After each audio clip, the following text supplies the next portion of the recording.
கிராமத்து பொண்ணு பிரியா. எல்லோரும் எப்படி இருக்கீங்க? நான் ரொம்ப நல்லா இருக்கேங்க. இந்த வீடியோ ஞாயிற்றுக்கிழமை காலையில் எடுத்துகிட்ருக்கேன். நேற்று நைட்டே உளுத்தங்கஞ்சி செய்யலான்னு சொல்லிங்க உளுத்தப்பருப்பு கொஞ்சமாக ஊற வச்சுருந்தேன். காலையில் எழுந்திரிச்சதும் உளுத்தங்கஞ்சி வச்சு தண்ணியில் வச்சு ஆற வச்சு குழந்தைங்களுக்கு ஊற்றி கொடுத்துட்டேன். குழந்தைங்க குடிச்சிட்டு இருக்காங்க. டீ காஃபிக்கு பதிலாக உளுத்தங்கஞ்சி வச்சு கொடுத்தோம் அப்படின்னா குழந்தைங்களுக்கு நல்லா வெயிட் கெயின் ஆகுங்க. இந்த வருஷம் கார்த்திகை மாதத்துலேயே பார்த்தோன்னா இந்த அளவுக்கு பனி பெய்யுதுங்க. இன்னும் மார்கழி தை இன்னும் 2 மாதம் இருக்குது. எப்படி தான் குழந்தைங்கள சளி பிடிக்காத பத்திரமா பார்த்துக்கிறதுன்னு தெரியல. சளி அப்பப்போ லைட்டாக பிடிச்சிட்டே இருக்குங்க. அதுக்கேற்ற மாதிரி நம்மளுக்கு குழந்தைங்களுக்கு எதிர்ப்பு சக்தி உள்ள பொருளாக கொடுத்தோம். அதனாலங்க காலையில் ஈவினிங் 2 நேரம் டீ குடிக்கிறதுக்கு பதிலாக ஒரு டைம் உளுத்தங்கஞ்சி கொடுத்தோம் அப்படின்னா குழந்தைங்களுக்கு ரொம்பவே நல்லதுங்க. பாப்பாவுக்கு சனி ஞாயிறு ஸ்கூல் லீவ் விட்டாங்கனாவே நான் ஃபஸ்ட்டு செய்கிற வேலை என்னென்னா ஆட்டுக்கட்டி தர வேலை தாங்க. காலையில் ஆட்டுக்கட்டி தர வேலையெல்லாம் முடிச்சுட்டுனாவே வேலை பாதி முடிஞ்ச மாதிரி இருக்குங்க. காலையில் டைம் ஆட்டுக்கட்டி தரையெல்லாம் கூட்டத்துக்கு நல்லா சூப்பராக இருக்குங்க. அந்த வேலையை செஞ்சுட்டே அப்படியே குழந்தைங்களையும் பார்த்த மாதிரி இருக்கும். வீட்டுக்குள்ளேயே வச்சுருந்தோம் அப்படின்னா குழந்தைங்க நம்ம மடியில் ஏறி உட்காந்துட்டு இறங்கவே மாட்டாங்க. அப்படியே டைம் போயிருங்க. அதனால குழந்தைங்களை கொஞ்சம் அப்படியே வெளியே கூட்டிகிட்டு போயிட்டோம் அப்படின்னாவே அவங்க மைண்டும் கொஞ்சம் ஃப்ரீயாக இருக்கும். அவங்க பாட்டுக்கு ஜாலியாக விளையாட ஆரம்பிச்சிருவாங்க. குட்டி பையன் ஆட்டுக்கடி தறிக்குள்ளே வந்துட்டானாவே கோழி நாய் ஆடுன்னு சொல்லிட்டு ஏதாவது ஒன்று பிடிச்சி நோண்டிக்கிட்டு கொஞ்சிக்கிட்டு இது மாதிரி தாங்க ஏதாவது வேலை பண்ணிகிட்டே இருப்பான். இந்த கோழி குஞ்சு பறிச்சுங்க 1.5 மாதத்துக்கு மேலே ஆகுது. இந்த பனி அதிகமாக பெய்யறதுனால ஒரு 7 மணி 8 மணிக்கு மேலே தாங்க இந்த கோழி குஞ்செல்லாம் கொஞ்சம் நேரம் திறந்து விடுறது. பனி நேரத்தில் திறந்து விட்டோம் அப்படின்னா இந்த கோழிக்கெல்லாம் சளி பிடிச்சிக்குங்க. அப்புறம் கோழியெல்லாம் இறந்து போயிடும். அதனால கொஞ்சம் லேட்டாக தாங்க கோழியெல்லாம் திறந்து விட்டு இற வைக்கிறது. கோழி தீவனம் தாங்க மோஸ்ட்லி இப்போ வச்சிட்ருக்கேன். பனிக்காலத்தில் குழந்தைங்களை எந்த அளவுக்கு ஜாக்கிரதையாக பார்த்துக்கிறோமோ அதே மாதிரி தாங்க இந்த கோழி குஞ்சுமே. அதை ரொம்ப பாதுகாப்பாக பார்த்துக்கணும். அப்படி இல்லை அப்படின்னா அம்மா போட்டுருங்க. இல்லைன்னா சளி மாதிரி பிடிச்சி கோழி குஞ்சு குறுக்கி நின்று அப்படியே இறந்து போயிருங்க. அதனால கோழி ரொம்ப பாதுகாப்பாக வச்சு பார்த்துக்கணும். அதனால தாங்க நாட்டுக்கோழினாவே விலை கொஞ்சம் அதிகமாக விற்கிது. நம்ம வீட்டு பூபேஸ் குட்டிக்கு இந்த நாய்க்குட்டினா ரொம்ப பிடிக்குங்க. அந்த நாய்க்குமே அப்படிதாங்க நம்ம பூக்குட்டினா ரொம்ப ரொம்ப பிடிக்கும். அவனும் அந்த நாய்க்குட்டி அப்படி கொஞ்சம் அந்த நாயும் நம்ம குட்டி பையனா அவ்வளோ நல்லா ஃபிட்டாக கொஞ்சிகிட்டு இருப்பாங்க. இப்பயும் அதே மாதிரி தான். காலையில் எழுந்து வந்ததும் கொஞ்ச நேரம் அப்படியே பொனஸ் பண்ணிட்டு உட்காந்துருந்தான். அந்த நாய் பார்க்கவும் இப்போ பாருங்கள் அவன் மூஞ்சில் எந்த அளவுக்கு நல்லா பிரைட்டாக இருக்குன்னு சொல்லிட்டு. குழந்தைங்க நம்ம கூட இருக்கிறத விட நம்ம வீட்டு இந்த செல்ல பிராணிகள் அந்த நாய் பூனை ஆட்டுக்குட்டி இது கூடலாம் சுற்றுறதாங்க அவங்களுக்கு ரொம்பவே ஹாப்பியாக இருக்கும். நம்ம வச்சுருந்தோம்னா கூட 1 செகண்ட் 2 செகண்ட் தான் நம்மக்கிட்ட கொஞ்சம் இருப்பாங்க. அதுக்கப்புறம் விட்டுட்டு எங்கேயாவது தூர போய் விளையாடுறதுக்கு தான் பார்ப்பாங்க. ஆனால் நாய் இந்த பூனை இந்த கோழி குஞ்சு இதெல்லாம் கண்டானா குட்டி பையன் என்ன வைக்கனாலும் அதுங்கிட்ட விளாண்டுக்கிட்டே இருப்பாங்க. அவனுக்கு இது எல்லாமே ரொம்ப ரொம்ப பிடிக்கும். நம்ம வீட்டு நாய்க்குட்டிங்க இந்த கட்டில் விட்டு இறங்குறதே இல்லைங்க. எனி டைம் அந்த கட்டில் மேலே தான் பகல்லையாகட்டும் நைட்லையாகட்டும் அந்த கட்டில் விட்டு இறங்குற வேலையே இல்லைங்க. சாப்பாடு போட்டோம் அப்படின்னா கூட அந்த கட்டில் மேலேயே நின்றுக்கிட்டு கீழே 2 கால் வச்சு சாப்பிட்டு மறுபடியும் அந்த கட்டில் மேலே ஏறி படுத்துக்கிறது இது மாதிரி தாங்க பண்ணிகிட்டு இருக்கான். கட்டித்தரையில் சுத்தமாக கூட்டி முடிச்சாச்சுங்க. கோழிகள் எல்லாம் இற வச்சாச்சு. இப்போ கட்டித்தர வேலையெல்லாம் மோஸ்ட்லி முடிஞ்சிருச்சுங்க. பெரிய பாப்பா நேற்று ஈவினிங்கு ஹோம்ஒர்க்லாம் முடிச்சு எடுத்து வச்சிட்டான். ஆனால் சின்ன பாப்பா இன்னைக்கு காலையில் தான் ஹோம்ஒர்க் நோட் எடுத்து எழுதிட்டு இருக்கா. அவங்களுக்கு இந்த ஹோம்ஒர்க் கொடுத்துட்டாங்கன்னா அந்த நோட்டை எழுதி எடுத்து வச்சிட்டா தான் கொஞ்சம் ரிலாக்ஸாக இருக்க மாட்டிருக்கு. இன்றைக்கும் அதே மாதிரி தாங்க வேலை பண்ணிகிட்டு இருந்தாங்க. நம்ம வீட்டுக்கு முன்னாடி இருக்கிற வாழை மரத்துலங்க ஒரு தார் புதுசாக விட்டுருந்துச்சு. அந்த வாழை மரத்தில் அந்த பூட்டை விட்டுருக்குங்களா அந்த பூவிலேருந்து தேன் எடுத்துகிட்டு இருந்துச்சுங்க. ஒரு பெரிய பார்க்கறதுக்கு நல்லா சூப்பராகவே இருந்துச்சு.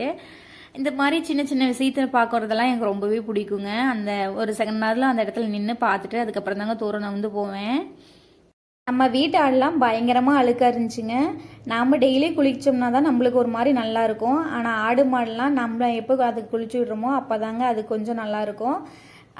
அது கொஞ்சம் குளிச்சு விட்டோம்னா இப்போ நல்லா ஃப்ரெஷ்ஷாக இருக்குங்க. இந்த மலையீரம் வந்துச்சுனாவே அந்த மலையீரத்தில் படுத்து படுத்து ஆடெல்லாம் ரொம்ப அழுக்காகி போயிடுதுங்க. சீக்கிரம் ஆடு கழுவி விடுற மாதிரி இருக்குது. ஆடு அழுக்காக இருந்தாவே பார்க்கறதுக்கு நல்லாவே இல்லைங்க. இப்போ பாருங்கள் எல்லா ஆடுமே ரொம்ப அழுக்காக தான் இருக்குது. எல்லா ஆட்டையுமே இன்றைக்கி சுத்தமாக கழுவி விடலான்னு சொல்லிட்டுங்க காலையிலேயே மோட்டார் போட்டு விட்டாச்சு. காலையில் டைம் இது மாதிரி ஆட்டுக்கட்டி தர வேலையெல்லாம் செய்யறதுனா ரொம்ப சூப்பராக இருக்குங்க. வேலையும் பார்த்தோன்னா சீக்கிரமாக முடிஞ்சிடும். ஆனால் சமையல் கட்டில் போய் உள்ளே பூந்துட்டோம் அப்படின்னா 9 மணி இல்லாத அந்த இடத்த விட்டு நவரவே முடியாதுங்க. வீட்டுக்குள்ளேயே ஏதாவது ஒரு வேலையை இழுத்து போட்டுட்டு செஞ்சுட்டு அதுக்கப்புறம் தான் வெளியே வர மாதிரி இருக்கும். ஆனால் இது மாதிரி வேலை செய்கிறதெல்லாம் ரொம்ப சூப்பராக இருக்குங்க. தூங்கி எழுந்ததும் இந்த ஆட்டுக்கட்டி தரையில் கூட்டி முடிச்சுட்டு அதுக்கப்புறம் அதுக்கான வேலையெல்லாம் செய்கிறதெல்லாம் ரொம்பவே சூப்பராக இருக்குங்க. நம்ம வீட்டு ஆட்டுக்கெல்லாம் தண்ணி கண்டா ரொம்பவே பயம். பக்கத்துலேயே ஒரு கருவேப்பிலை செடி வந்து இருந்துச்சுங்க. அந்த கருவேப்பிலை செடியில் வந்து ஆட்டை வந்து கட்டி போட்டுட்டு தண்ணி வந்து கொஞ்சம் கொஞ்சமாக முண்டு ஊற்றிட்டு இருந்தேன். முண்டு ஊற்றும் போதே பார்த்தோன்னா அவ்வளோ அழுக்கு போகுதுங்க ஆட்டு மேலே. நீங்கள் ஏமா தனியாக ஆடு கழுவுறீங்க, நாங்கள் 2 பேரும் இருக்குள்ளங்கிற மாதிரி பாப்பா குட்டி பையன் எல்லாரும் சேர்ந்துக்கிட்டு ஆடு கழுவு வந்து ஸ்டார்ட் பண்ணிட்டாங்க.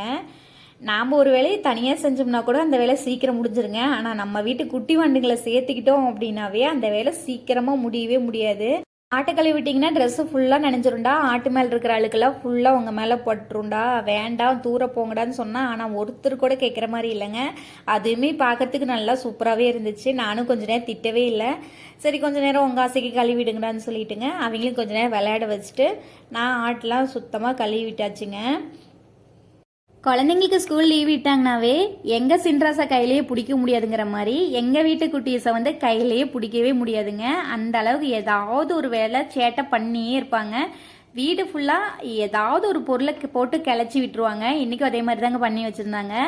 ஒரு வழியாக வீட்டெல்லாம் க்ளீனாக கூட்டி முடிச்சு வெளியே வந்து பார்த்தா எனக்கு முன்னாடி அவங்க ஒரு வேலையை பார்த்துட்டு இருக்காங்க. மருதாணி வந்து பறிச்சிட்டு இருந்தாங்க.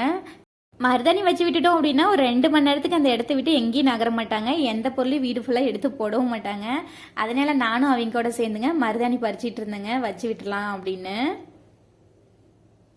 குழந்தைங்களுக்கு ஸ்கூல் லீவ் விட்டு வீட்டில் இருந்தாங்கன்னா டைம் போகிறதே தெரியாதுங்க. சீக்கிரமாக டைம் போயிடும். ஏன்னா குழந்தைங்க வந்து ஏதாவது ஒரு வேலையை செஞ்சுக்கிட்டே இருப்பாங்க. நாமளும் அவங்க கூட சேர்ந்து ஏதாவது ஒன்று பண்ணிக்கிட்டே இருப்போங்க. எப்படி தான் பொழுது போகிறதுனே தெரியாது. பொழுது வந்து சீக்கிரமாக போயிடும். எங்கள் குட்டி பையன்கிட்ட வந்து பேசிகிட்டே இருந்தோன்னா ஏதாவது ஒன்று பேசிகிட்டே இருப்பாங்க. ரொம்ப சூப்பராக இருக்கும் அவங்க கூட இருக்கிறது.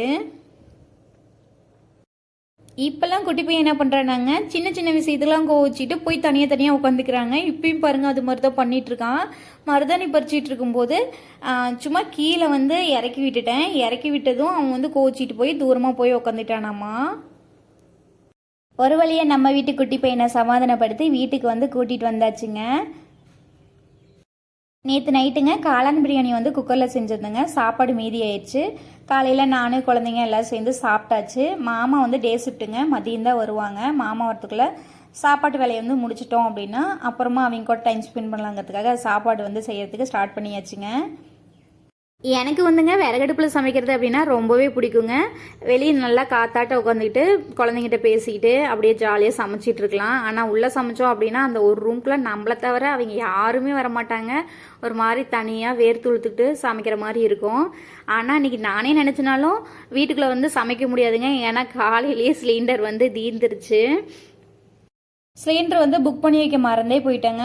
இப்போ மோட்டார் சரி பண்ணணும், அதுக்கு முன்னாடி காட்டு மூட்டொலியெல்லாம் போட்டோம் இல்லைங்களா, அதனால பொறுமையாக பண்ணிக்கலாம்னு சொல்லிட்டு கொஞ்சம் அஜாக்கிரதையாக இருந்துட்டேன். அதனால இந்த டைம் வந்து சிலிண்டர் மூஞ்சிருச்சு.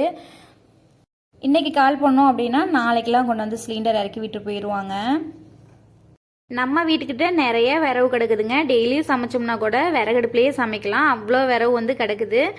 ஆனாலும் அந்த ஒரு நாள் மட்டும் கேஸ் இல்லை அப்படின்னா லைட்டாக அந்த டீ வைக்கிற டைமில் மட்டும் ஃபீலிங்காக இருக்கும். மற்ற டைம்லலாம் நான் ஃபீல் பண்ணவே மாட்டேன். சீக்கிரமாக விறகடுப்புலேயே சமைச்சு முடிச்சுருவோங்க. அடுப்பு வந்து பற்ற வைக்கிறதுக்கு தான் கொஞ்சம் லேட் ஆகுங்க. ஆனால் பற்ற வச்சு விட்டுட்டோம் அப்படின்னா சீக்கிரமாக சாப்பாட்டு வேலையெல்லாம் முடிச்சிடலாம். நான் விறகடுப்பு பற்ற வச்சனாவே நம்ம வீட்டு குட்டி வண்டுங்கள்லாம் என்ன பண்ணுவாங்க அப்படின்னா இந்த வாசக்கூட்டுற சீமா இருக்கும் இல்லைங்களா, அதிலிருந்து அந்த குச்சியெல்லாம் ஒவ்வொன்றா உருவிட்டு வந்து அதை வந்து நெருப்பில் பிடிச்சிங்க அந்த கம்பி மத்தாப்பு சுற்றும் இல்லைங்களா, அது மாதிரி சுற்றி சுற்றி விளாண்டுட்டு இருப்பாங்க. இப்பயும் அதுதான் நடந்துகிட்ருக்கு. பெரிய பாப்பா கூட சொன்ன பேச்சை கேட்டுக்குவா. ஒரு டைம் கேட்கலனா கூட 2 டைம் கொஞ்சம் கோவமாக சொன்னோன்னா கேட்டுக்குவா. ஆனால் நம்ம வீட்டு குட்டி பையனும் குட்டி பாப்பாவும் அப்படி இல்லைங்க. என்னதான் மிளட்டினாலும் சரி நான் அப்படி தான் பண்ணுவாங்கிற மாதிரி பண்ணிகிட்டே இருப்பாங்க. கொஞ்ச நேரம் அவங்கள வெளியே வச்சிட்டு இருந்துட்டு இதுக்கு மேலே உங்கள் கையில் மருதாணி வச்சு விட்டுட்டு தான் எனக்கு வேறு வேலைங்கிற மாதிரி மருதாணி அடிக்க வந்து ஸ்டார்ட் பண்ணியாச்சுங்க. மருதாணி கை காட்டி வைக்கிற மாதிரி இருந்துச்சுனாங்க இந்த பெரிய இலையாக இருக்கிற மருதாணி வந்து பறிக்காதீங்க. அது வந்து அந்தளவுக்கு செவக்காதுங்க. ஒரு மாதிரி பிசு பிசுன்னு போகிற மாதிரி இருக்கும். இந்த சின்ன இலையாக இருக்கிற மருதாணி அரைச்சோம் அப்படின்னா தான் நல்லா சூப்பராக செவக்குங்க. இது கூட கொஞ்சமாக புளி மட்டும் வச்சு கொஞ்சம் கொஞ்சமாக தண்ணி சேர்த்து அரைச்சி எடுத்துக்கலாங்க. வழியாக மருதாணி அரைச்சி கொண்டாந்து வெளியே வச்சாச்சுங்க. மருதாணி பார்த்தது ஒன்று போதுங்க. நம்ம வீட்டு 3 குட்டீஸும் கையை நீட்டிக்கிட்டு எனக்கு வைமான்னு சொல்லிட்டு மாற்றி ராவடிங்க. என்னதான் நம்ம வீட்டில் ட்வின்ஸ் பேபியாக இருந்தாலுமேங்க பெரிய பாப்பானா ரொம்ப பெசலான குழந்தை தான். ஏன்னா ஃபஸ்ட்டு அவளை தான் தூக்கி காட்டினாங்க, அதுக்கப்புறம் தாங்க சின்னம்மா வந்து எடுத்து காட்டினாங்க. அதனால எது செய்கிறதா இருந்தாலும் ஃபஸ்ட்டு பெரியம்மிலேருந்து தான் ஸ்டார்ட் பண்ணுவேன். எனக்கு வந்து 3 குழந்தைங்க. 3 குழந்தைங்களையும் இந்த கேரக்டர் வைஸ் பார்த்தோம் அப்படின்னா 3 பேருமே 3 விதமாக தான் இருப்பாங்க. ஆனாலுமே எதுக்குமே பெருசாக 3 பேரும் சண்டை பண்ணிட்டு அடிபட்டுக்கிட்டு பேசாமல் இருக்கிறது இது மாதிரிலாம் எதுவுமே பண்ண மாட்டாங்க. அவங்களுக்குள்ள சின்ன சின்னதாக ஒரு சண்டை வரும், அதெல்லாம் கொஞ்ச நேரத்தில் அப்படியே காணாத போயிருங்க. பெருசாக ஒருத்தருக்கு ஒருத்தர் அடிபட்டுக்கிட்டு சண்டை பண்ணிக்கிட்டுலாம் இருக்க மாட்டாங்க, அது பெரிய ப்ளஸ்ஸுங்க. ஒரு வழியாக குழந்தைக்கு வந்து வச்சு விட்டாச்சு.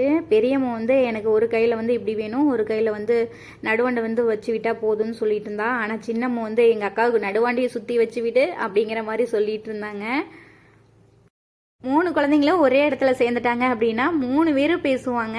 யார் பேசுகிறத ஃபஸ்ட்டு கேட்டு ஆன்சர் பண்ணுறதுங்கிறதே நம்மளுக்கு தெரியாதுங்க. அது மாதிரி கூட ஏதாவது ஒரு அப்போ பண்ணிகிட்டு இருப்பாங்க. பெரிய பாப்பாவுக்கும் சின்ன பாப்பாவுக்கும் வச்சு விட்டுட்டேங்க. குட்டி பையனுக்கும் வேணும்னு சொல்லிட்டு இன்றைக்கி ராவடி பண்ணிகிட்டு இருந்தான். சரி வச்சு விடலாம், என்ன வரைக்கும் வச்சுருப்பானோன்னு சொல்லிட்டுங்க வச்சு விட்டேன். அவனோட உள்ளங்கையில் பாருங்கள் எப்படி பண்ணி வச்சுருக்கான்னு சொல்லிட்டு ஒரு மாதிரி அவனை பார்க்கும் போதெல்லாம் கோபமும் வரும், ஒரு மாதிரி சந்தோஷமாகவும் இருக்குங்க. குழந்தைங்கைக்கு மருதாணி வச்சு விட்டது தாங்க எங்கள் கையில் பாருங்கள் எந்த அளவுக்கு செவந்திருக்குன்னு சொல்லிட்டு. மருதாணி அரைக்கிறதுக்கு முன்னாடியே சாப்பாடு வந்து வச்சு விட்டுருந்தேங்க. மருதாணி அரைக்கும் போதே சாப்பாடு வந்து வெந்துருச்சு. வெந்ததுக்கப்புறம் கஞ்சி வந்து வடித்து விட்டுட்டு சாப்பாடு பொடி வச்சு எடுத்து உள்ளே வச்சாச்சுங்க. அதுக்கப்புறம் ஆட்டுத்தாளிக்கு சாப்பாடு இல்லைன்னு சொல்லிட்டுங்க ஒரு குண்டா வச்சு அதே கொட்டிட்டுங்க. அதே அடுப்பில் பருப்பு சாம்பாரும் வச்சு விட்டுட்டேங்க. மணி 3 மணிக்கு பக்கமாக ஆயிடுச்சுங்க. எல்லாமே ரெடி ஆயிடுச்சு. மாமாவும் வேலையிலேருந்து வர டைம் ஆயிடுச்சுங்க. ஆட்டுக்குங்க தீனிப்பில் வந்து ஒரு கத்தை வெட்டிட்டு வந்து போட்டிருந்தேன். ஆடும் நல்லா சாப்பிட்டு வயின்னு பீச்சுங்க. அதுக்கப்புறம் கோழிக்கெல்லாம் இற போட்டுட்டு வீட்டுட்டு குழந்தைங்கள பார்த்துட்டு இருக்கும்போது எங்கள் அப்பா வந்துட்டாங்க. அவங்க அப்பா வந்தது ஸ்நாக்ஸ் எல்லாம் வாங்கிட்டு வந்துருந்தாங்கன்னு சொல்லிட்டு குழந்தைங்க வந்து சாப்பிட்டுட்டு இருந்தாங்க. அவங்க அப்பா ஸ்நாக்ஸ் வாங்கிட்டு வந்த பார்த்தது தாங்க குழந்தைங்கள்லாம் போய் கையில் இருக்கிற மருதாணியெல்லாம் எடுத்து போட்டு கழுவிட்டு வந்துட்டாங்க. வீடியோவில் பார்க்கும்போது மருதாணிக்கு நல்லா செவக்காத மாதிரி இருக்குங்க. ஆனால் நேரில் பார்க்கும்போது நல்லாவே செவந்துருந்துச்சுங்க. அதுக்கப்புறம் ட்ரெஸ் எல்லாம் கொஞ்சம் இருந்துச்சுங்க, அதையெல்லாம் துவைச்சி போட்டு பாப்பா ஸ்கூல் பேக்கெல்லாம் இருந்துச்சு, அதுவுமே எல்லாமே துவைச்சி காய வச்சு எடுத்து வச்சாச்சு. அதுக்கப்புறங்க மாமா வந்து வெங்காயக்காட்டுக்கு தண்ணி கட்டுறேன்னு சொல்லிட்டு கட்டிகிட்டு இருந்தாங்க. இந்த கரையோரமாக மாமா வந்து தென்னஞ்செடியும் வாழை மரமும் வச்சுட்டு இருந்தாங்க. அந்த வாழை மரத்தில் இருக்கிற இலையெல்லாம் போகிறப்பெல்லாம் கண்ணை குத்துற மாதிரியே இருந்துச்சுங்க. அதனாலங்க அருவாள் எடுத்துகிட்டு வந்து ஃபுல்லாக அறுத்து போட்டேன். இப்போ தாங்க அந்த இடத்துல போகிறதுக்கு கொஞ்சம் ஈஸியாக இருக்குது. காட்டுக்கு போனோம் அப்படின்னாவே குட்டி பையன் என்னையும் தூக்கிட்டு போமாங்கிற மாதிரி சொல்லுவான். அவனையும் தூக்கிட்டு அந்த இலையெல்லாம் ஒதுக்கி விட்டு போகிறதுக்கு கொஞ்சம் கஷ்டமாக இருக்க மாதிரி இருந்துச்சுங்க. இந்த நாள் ஃபுல்லாக எங்களுக்கு இப்படி தாங்க போச்சு. இந்த வீடியோ உங்களுக்கு பிடிச்சிருந்துச்சி அப்படின்னா கண்டிப்பாக லைக் பண்ணுங்கள். ஓகே, தேங்க்யூங்க. நெக்ஸ்ட் ஒரு இன்ட்ரெஸ்டிங்கான வீடியோவில் பார்க்கலாம்.